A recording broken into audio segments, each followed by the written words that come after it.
eto daw, yung political career nitong si Amy Marcos ay nanganganib mga kababayan dahil sa pamamangka niya sa dalawang ilog. At nung umalis siya sa slate, mga kababayan, ng bagong Pilipinas slate, dun mas lalong nanganib yung kanyang political career. Dahil maliwanag pa sa sikat ng araw mga kababayan na ang pinipili niya na panigan mga kababayan ay eto pong etong kampo ng mga Duterte dahil pinupuna na siya tinitira na siya nitong sina Panelo at saka nitong sina Mayor Baste. Ganun sa kanila mga kababayan, kapag ka nakita nila na medyo lumalayo na ng konti sa kanila, pinupuna na nila.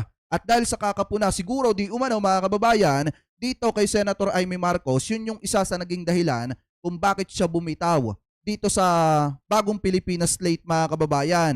At ang isa pa nating nakikita dito at napapansin mga kababayan, ang katuwiran niya siguro at ang tingin niya kahit mawala siya sa bagong